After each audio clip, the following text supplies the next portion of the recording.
Good morning to all of you. नमस्कार बच्चों, हमने हिंदी में काव्य 1 तेरी है जमीन वह प्रश्न के उत्तर के साथ हमने वह खत्म की। आज से हम हमारा नया टॉपिक स्टार्ट करने वाले हैं व्याकरण। व्याकरण में आज हम पहला टॉपिक है उपसर्ग प्रत्यय। उपसर्ग और प्रत्यय के बारे में सीखेंगे। बच्चों, आपको हिंदी की व्याकरण की नई 100 पेज की नोटबुक बनानी है। हिंदी व्याकरण की 100 पेज वाली नई नोटबुक आपको बनानी है। देखो बच्चों, तो हम आज उपसर्ग स्टार्ट करते हैं कि उपसर्ग क्या है और प्रत्यय क्या है। किसे हम उपसर्ग कहते हैं, किसे हम प्रत्यय कहते हैं। देखो, यहाँ पे मैंने 3 शब्द लिखे हैं। कौन कौन से? तो पुत्र, योग और काल। नीचे 3 शब्द लिखे हैं सुपुत्र, वियोग, अकाल। मीन्स पुत्र था, इसके आगे मैंने क्या लगाया? सु। योग था, इसके आगे मैंने क्या लगाया? वि। और काल था, उसके आगे मैंने क्या लगाया? अ। तो देखो, सुपुत्र, वियोग, अकाल नया शब्द बना है बच्चों। यहाँ पे पुत्र था तो उसका हमने सु आगे जोड़कर हमने सुपुत्र बनाया।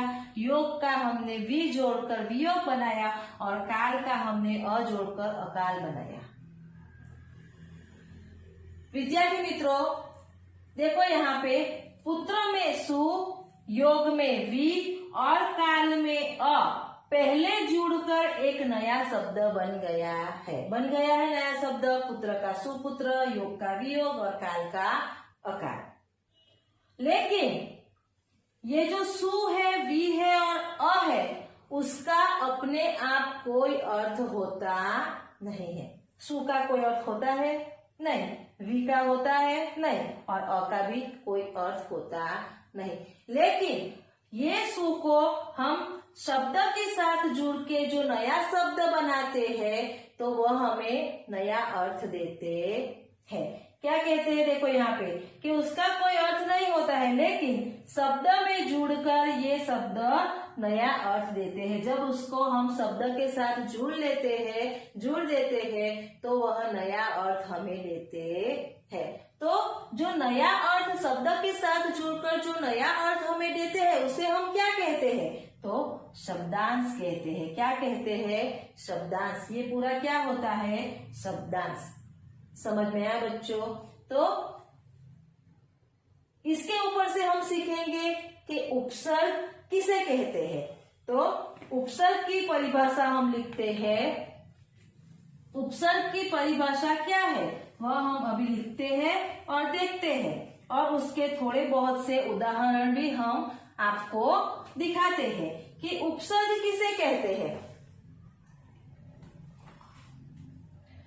शब्द के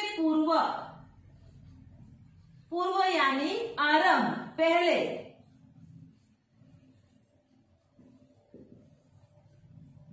शब्द के पूर्व जो अक्षर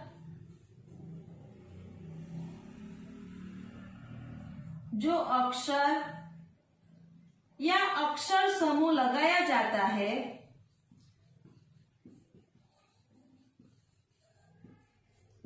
अक्षर समूह लगाया जाता है, उसे हम उपसर्ग कहते हैं। क्या कहते हैं?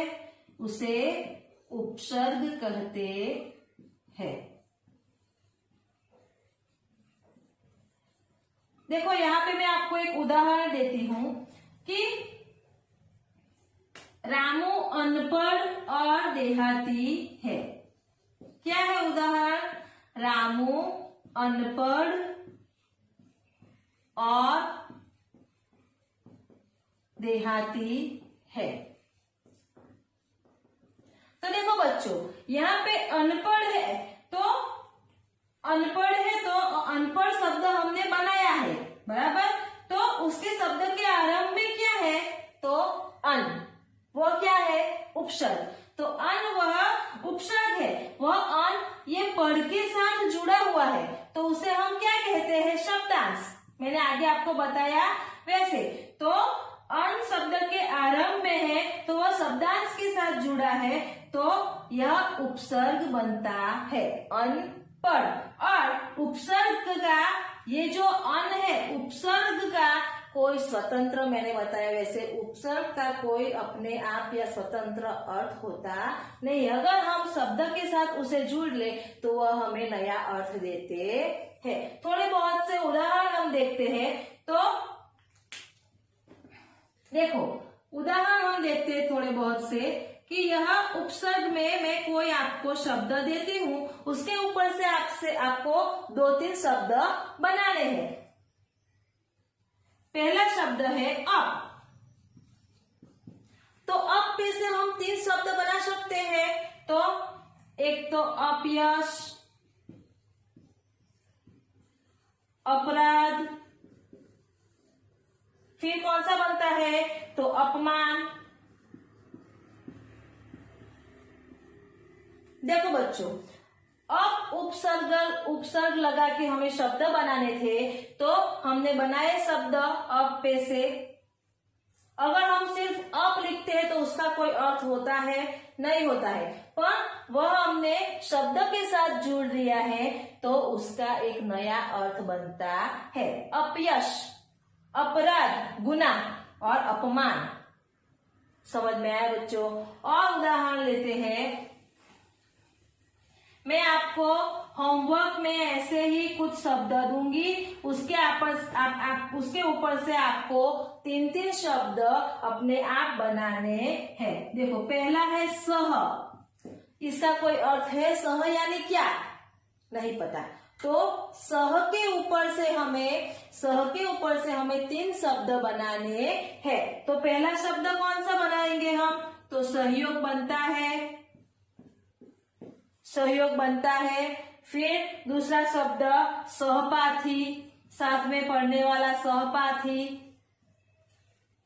फिर सहवास, रहते हैं वह।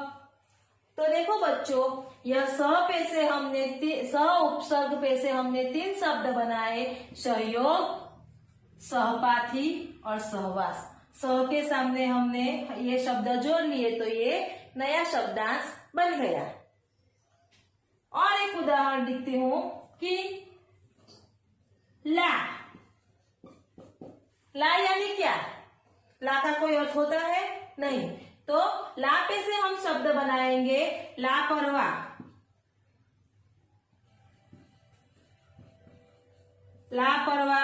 लाजवाब, फिर लाचार।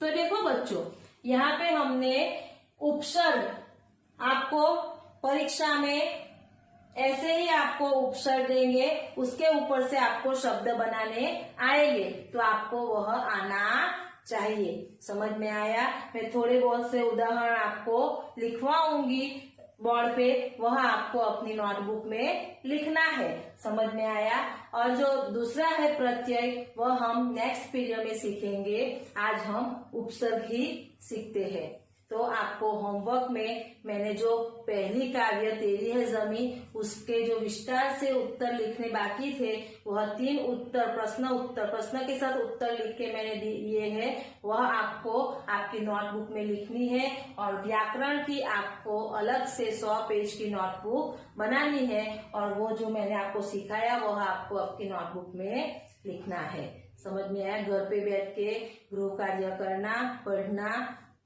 Thank you. Stay home. Stay safe.